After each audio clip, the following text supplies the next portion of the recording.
अभी इस मंच से वंदे मातरम गाया गया तो मुझे एक वाकया याद आया। जब भारत को आज़ादी मिली थी तो उस समय के राष्ट्रपति राजेंद्र प्रसाद जी ने टेलीग्राम भेजा पंडित ओंकारनाथ ठाकुर को और कहा कि हम संसद के सभा कक्ष में चाहते हैं कि आज़ादी के इस मौके पे आप वंदे मातरम गाएं। तो उन्होंने कहा कि मैं एक ही शर्त पे गाऊंगा, और उस समय मद्रास में थे जो अभी चेन्नई है, मैं एक ही शर्त में गाऊंगा जबकि मुझे पूरे गान गाने की इजाज़त मिलेगी। और आपको मालूम है कि उसके बाद राजनीतिक कारणों के कारण कुछ जो पैराग्राफ्स थे उसको कम कर दिए गए थे। तो ऐसे चरित्र के लोग होते थे।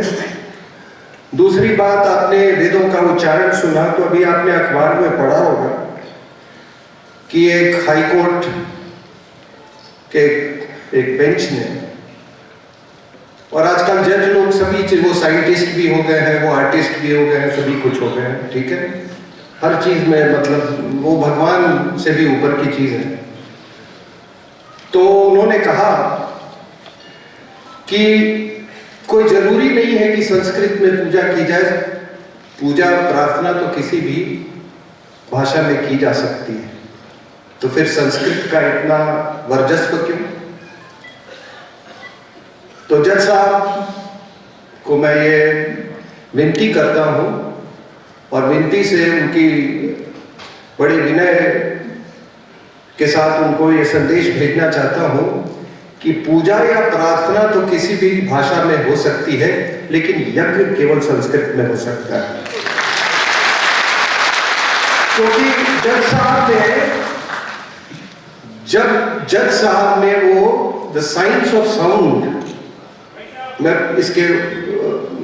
उसकी बारीकियों में मैं नहीं जानना चाहता कि मंत्र कैसे बने और साइंस ऑफ साउंड क्या होता है, लेकिन यज्ञ जो है वो केवल संस्कृत में हो सकता है।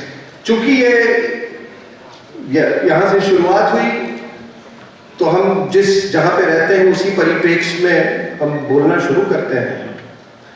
तो उपस्थित देवियों और सज्जनों, आपको मेरा नमस्कार। यहां आज बाबा विश्वनाथ ने हमें जरूर बुलाया है, तभी हम यहाँ आए हैं, लेकिन आपके राष्ट्र भक्ति ने या राष्ट्र प्रेम ने और आपके सनातन प्रेम ने इस पुस्तक के विमोचन के लिए इस विशाल सभागृह में हमको आने का मौका दिया। हम इसके लिए आपके बहुत बहुत आभारी हैं। और इस हॉल का, इस भव्य सभागृह का नाम है रुद्राक्ष। तो रुद्र, आप लोग तो मुझसे ज्यादा ज्ञानी हैं। रुद्र भगवान शंकर का वैदिक नाम है, रुद्र। और अक्ष का मतलब आंसू। तो कहा जाता है कि जब एक बड़े लंबे समय तक के ध्यान से जब निकले भगवान शंकर, तो उनके आंखों से एक बूंद, एक आंसू का गिरा, ए ड्रॉप ऑफ टीयर, और उससे फिर ये रुद्राक्ष पेड़ बना जो कि हमेशा हरा रहता है। और हम आप जो यहाँ पे हैं, हम उसी पेड़ के पत्ते हैं, हम उसी पेड़ की शाखाएं हैं, और उसके जड़ों में सींचने का काम हमारी जो वर्तमान केंद्रीय और राज्य व्यवस्था है बहुत बेखूबी से कर रही है।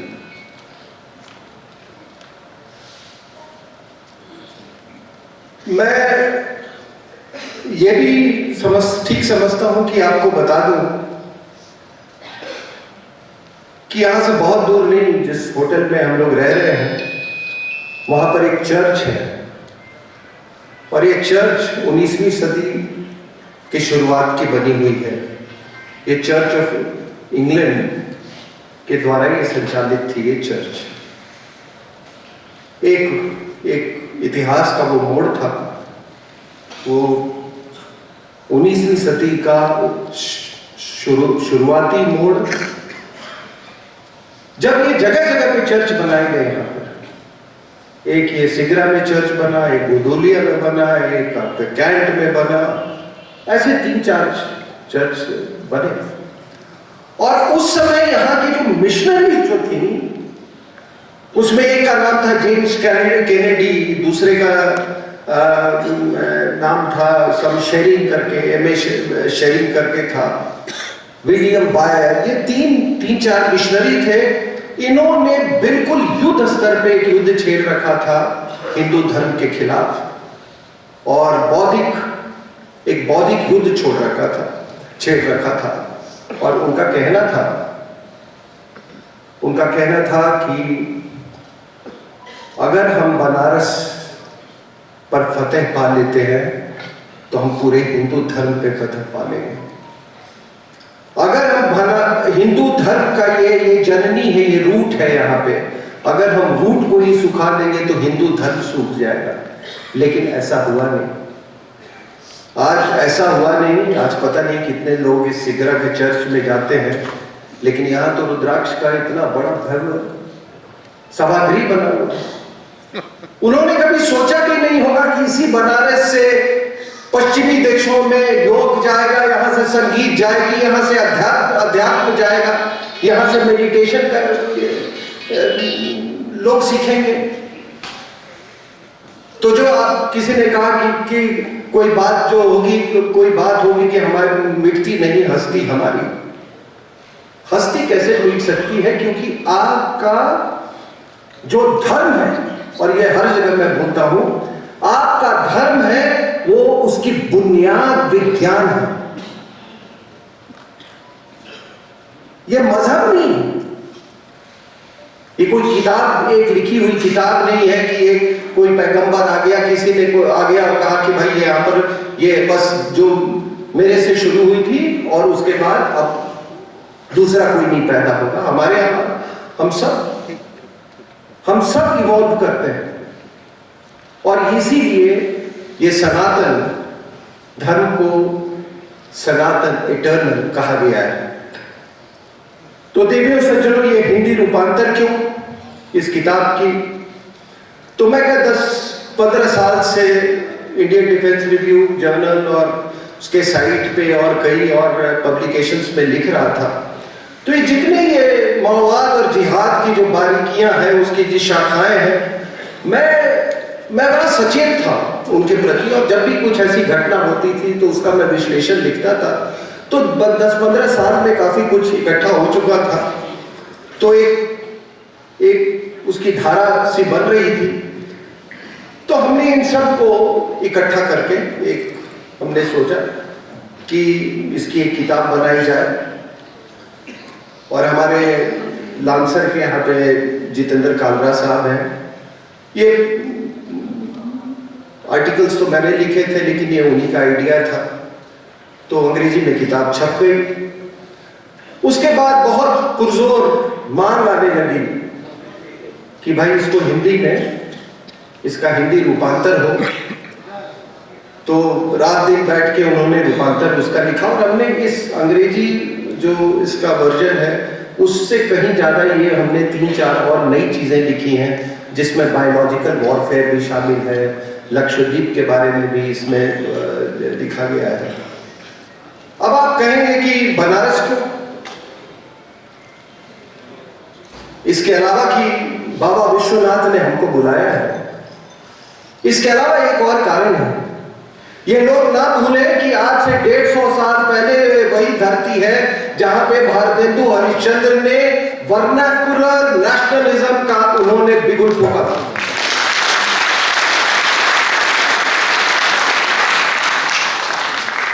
वर्नाकुलर नेशनलिज्म का मतलब है कि अपनी मातृभाषा मातृभाषा की बुनियाद पे जो राष्ट्रवाद आधारित हो। और जब उन्होंने ये राष्ट्रवाद का जब बिगुल पे जब फूंका, तो उस समय हिंदी भाषा को ऑफिशियल रिकॉग्निशन नहीं था। ऑफिशियल रिकॉग्निशन उर्दू भाषा की थी, जो कि लोग हमारे यहां समझते नहीं थे, इसलिए लोगों को कोई नौकरियां नहीं मिलती थी। तो उन्होंने ये पूरा अभियान चलाया। और उस समय मैं आपको बता दूं कि ये नवाबों की भाषा थी, उर्दू भाषा थी। और उर्दू भाषा और हिंदी भाषा, ये दोनों कि अगर जननी आप देखें, अगर इसका स्रोत देखें, तो वो संस्कृत भाषा से ही। अब हुआ क्या कि संस्कृत के दो बेटे, एक लायक हिंदी, दूसरा नालायक उर्दू। अब हुआ क्या कि हिंदी तो मां के समीप रही, लेकिन ये उर्दू भाषा, ये चलते चलते इसने कुछ फारसी से कुछ शब्द ले लिए, कुछ अरबिक से शब्द ले लिए, बिल्कुल अपनी मां से अलग होने लगा है। और अलग होते होते एक ऐसा वक्त आ गया जबकि इनको हिंदी, हिंदुस्तान और हिंदू से नफरत होने लगा। और इसी उर्दू भाषा के कारण पाकिस्तान बना, और इसी उर्दू भाषा के कारण पाकिस्तान के दो टुकड़े हुए। और ये भारतेंदु हरिश्चंद्र का भी ये प्रयास था कि 1901 या 2 में ऑफिशियल रिकॉग्निशन मिला। और कुछ दिनों के बाद हिंदी साहित्य सम्मेलन की स्थापना हुई। और मैं आपको ये भी बता दूं कि गांधी जी जितने वर्ष उन्होंने कांग्रेस के सदस्य के रूप में नहीं गुजारा था, उससे ज्यादा वो हिंदी साहित्य सम्मेलन के वो सदस्य हैं। और आज तमाम लोग हमारे यहाँ विमेन्स इमांसिपेशन वगैरह की बात करते हैं, विमेन्स राइट्स की बात करते हैं। पहली पत्रिका भारतेंदु हरिश्चंद्र ने इसी बनारस की धरती पे महिलाओं के लिए निकाली, जिसका नाम था बाला बोधनी।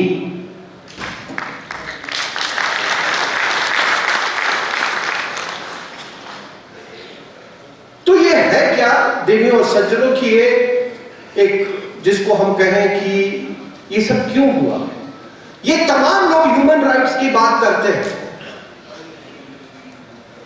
ह्यूमन राइट्स की जब आप बात करते हैं तो आप फिजिकल वायलेंस की बात करते हैं ज्यादातर से, यानी कि शारीरिक हिंसा कि शारीरिक रूप से आपको भी प्रताड़ित करे तो उसी को माना जाता है। पश्चिमी देश उसी को मानते हैं ह्यूमन राइट्स वायलेशन।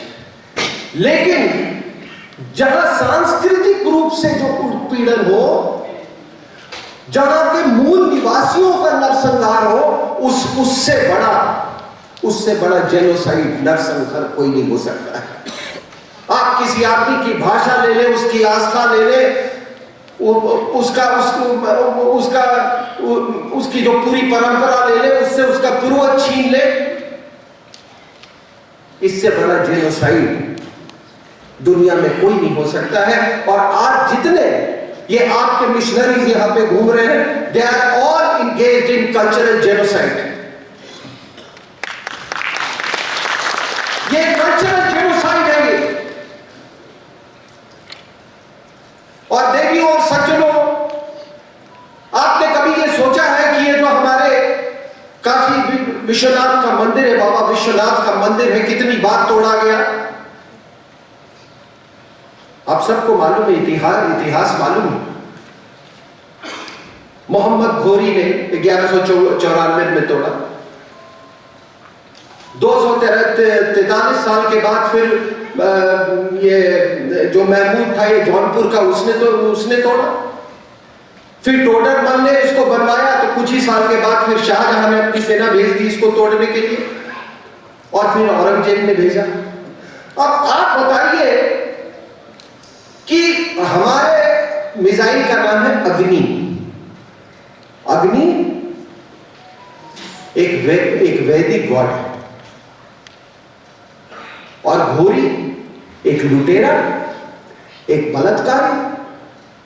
तो ये क्लैश ऑफ सिविलाइजेशंस है या नहीं?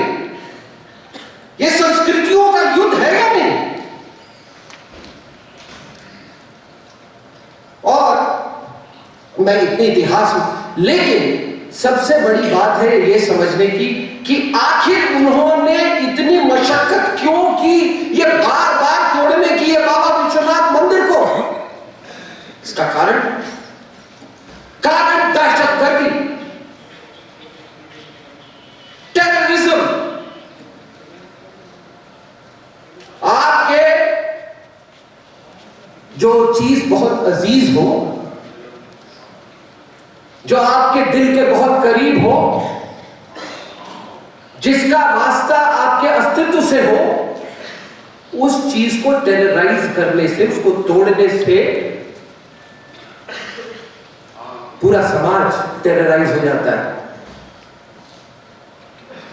तो इसीलिए ये जितने इन्वेडर्स आए, from Ghori to Babur to Aurangzeb, they were all terrorist.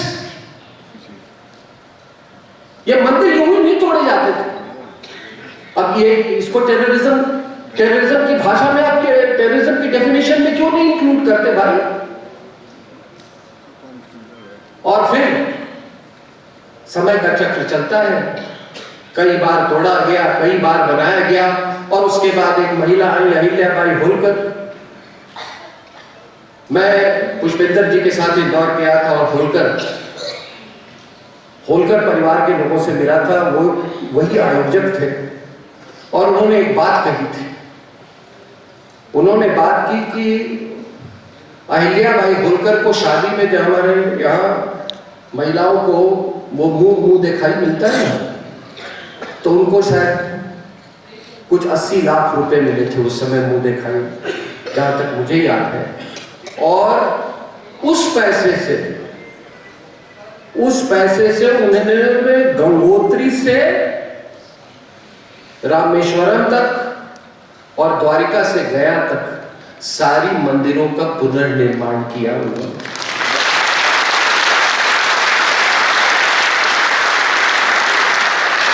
जहां पर ये आरती होती है आपके यहाँ दशरथ घाट और मणिकर्णिका घाट, वहां का भी उन्होंने पुनर्निर्माण किया था। तो अगर आप आधुनिक वाराणसी को जब जिस स्वरूप में देखते हैं, इसमें मराठास का बहुत बड़ा योगदान रहा है। और ब्रीफ असाई आपको बता दूं कि जो है आपका पहला gold medalist track and field में नीरज चोपड़ा है, वो भी एक मराठा ही। शायद बहुत कम लोगों को मालूम है कि 1761 में जब ये बैटल ऑफ पानीपत हुआ था, तो उस समय बैटल ऑफ पानीपत हुआ था, तो कई मराठा लोग वहीं पे उन्होंने वो छुप गए थे। उसके बाद उन्होंने वहीं पर वो बस गए। तो कोई ऐसे एक बहुत बड़ी पॉपुलेशन है पानीपत, कुरुक्षेत्र, करनाल के इलाके में, जहाँ पे मराठा लोग रहते हैं। एक्चुअली उसका नाम है Neeraj Chopra, he is a Marathi. मैं यूं ही कह दिया, जब इसको कोई इंसिडेंट्स कहिए या जो भी कहिए, लेकिन मैंने सोचा कि मैं ये बात बता दूं आपको। तो देवियों और सज्जनों, ये देखिए, ये जो हमने जिहाद का जो दौर देखा, आपने देखा अफगानिस्तान में जो पाकिस्तान द्वारा संचालित जो कब्जा किया गया है, इसमें नई बात क्या है। आज लोग कह रहे हैं कि पाकिस्तान एक एपिसेंटर है,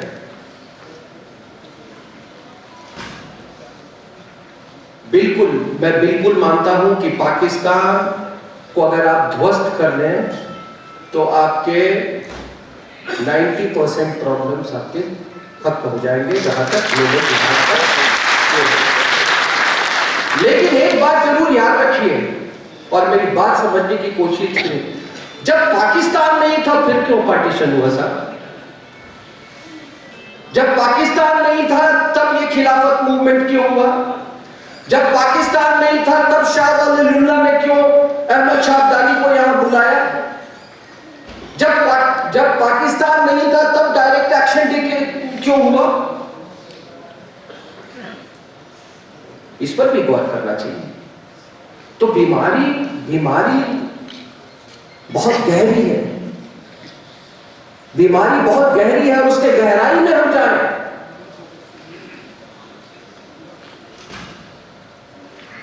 और हमारे यहां देखिए, एक बात मैं आपको बताना चाहता हूं कि हमारा अस्तित्व, हम केवल एक किताब और उस पर हम निर्भर नहीं हैं। हमारे यहां अस्तित्व, क्रिएशन एंड डिस्ट्रक्शन, ये हमारे दर्शन में है। कहते हैं कि भगवान शंकर, ब्रह्मा जो है वो क्रिएटर है, विष्णु जो है वो पालक है और शंकर जो है प्रलयंकर है। लेकिन he is not a destroyer, वो विध्वंसक नहीं, वो डिस्ट्रक्शन करते हैं क्रिएशन के लिए। आप समझ रहे मेरी बात? बिना डिस्ट्रक्शन के नव निर्माण नहीं हो सकता है। ट्रांसफॉर्मेशन के लिए डिस्ट्रक्शन चाहिए। और इसीलिए अभी जो ये जिस दौर से हम गुजर रहे हैं, ये दौर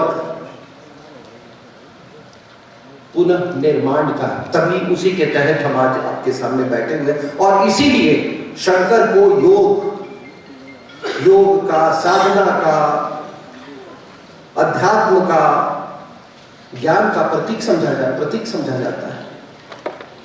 तो डिस्ट्रक्शन, अब आपको मैं एक बड़ी इंटरेस्टिंग बात बताता हूं, अपनी बात खत्म करूंगा 5 मिनट के अंदर। एक बड़ी अच्छी बात मैं आपको बताता हूं कि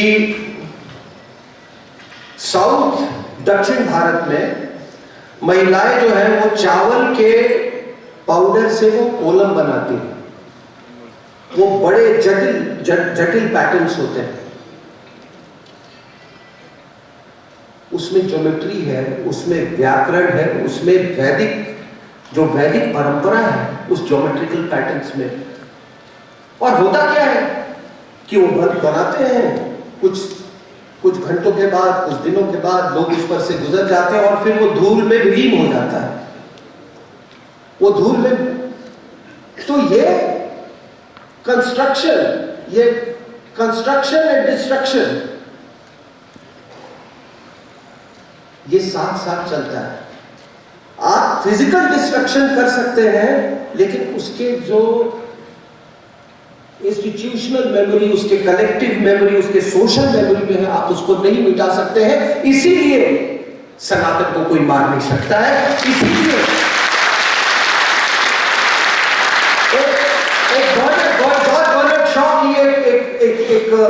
जॉर्ज बर्नार्ड शॉ की एक कोई प्ले है, जॉन पूछता है कि इंग्लिश में कि should in every age Jesus be born to redeem the people?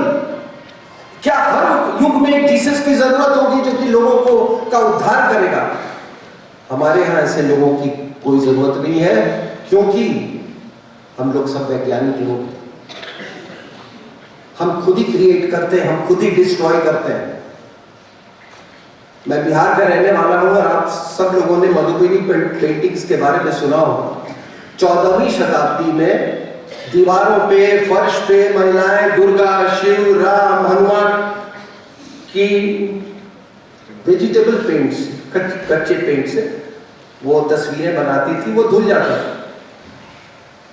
जाता था और यही परंपरा थी, वो धुलने के लिए बनाते थे, फिर क्रिएट करते थे उसको। उसको फिर क्रिएट करते थे। तो 1934 में आपको मालूम है एक बहुत बड़ा भूकंप आया था। एक विलियम आर्चर थे उस समय, तो वो अपनी पत्नी के साथ गए। जब उन्होंने इसकी खूबसूरती देखी तब उन्होंने दुनिया भर में उसकी बड़ी पब्लिसिटी की। और बाद में जब ये आपका 67-68 में ये बहुत बड़ा सूखा पड़ा था, तो उस समय एक कोई कुलकर्णी साहब थे, उन्होंने महिलाओं को बोला कि आप कार्ड बनाइए, इससे हम पैसा जनरेट करेंगे और आपकी मदद। तो ये क्रिएशन एंड डिस्ट्रक्शन, इसको आप समझें। और आखिरी में देवियों और सज्जनों, ये पुस्तक जो मैंने 15-20 साल में जो मैंने इनकी शाखाएं देखी माओवाद की, जो इसकी रूपरेखा देखी, बदलती रूपरेखा देखी, जो इसकी धाराएं देखी, जो चर्च के षड्यंत्र का मुझे जो भी देखने को मिला, ये सारी चीजें यही इस किताब में है। वो 73 सीआरपीएफ सोल्जर्स का नरसंहार, वो भी मैंने लिखा है। जवाहरलाल नेहरू यूनिवर्सिटी के गंगा ढाबा में इस नरसंहार के बाद उनका जश्न मनाना, वो भी मैंने इसमें इस बुक में है। मैंने वो भी देखा जब महेंद्र कर्मा के शरीर को छलनी किया गया था और माओवादी महिलाएं उस खून से लथपथ लाश के चारों तरफ वो नाच रही थी। मैंने वो भी देखा जब विनायक सेन को चर्च के कहने पर विदेशी महिला ने पूरी यूरोपियन कमीशन टीम को उसकी न्यायिक प्रक्रिया को पर प्रेशर डालने के लिए पूरी यूरोपियन कमीशन की टीम को बुला लिया। मैंने वो भी देखा, ये मैं जो बहती हुई धारा की बात कर रहा हूं, मैंने वो भी देखा कि ये विदेशी महिला ने अपने इलेक्शन में, छत्तीसगढ़ के इलेक्शन में, उसके पार्टी का जो यहाँ का मुखिया था, उसने कहा कि ये माओवादी क्रांतिकारी है। यानी कि उसने सर्टिफिकेट दे दिया कि महेंद्र कर्मा और वीसी शुक्ला का खून कोई क्रांतिकारी गतिविधि थी। मैंने ये भी देखा कि उसकी पुत्री ने यूपी में जितने अपने पार्टी में छठे हुए माओवादियों को उसने रखे हुए हैं, मैंने ये भी देखा कि उसके पुत्र ने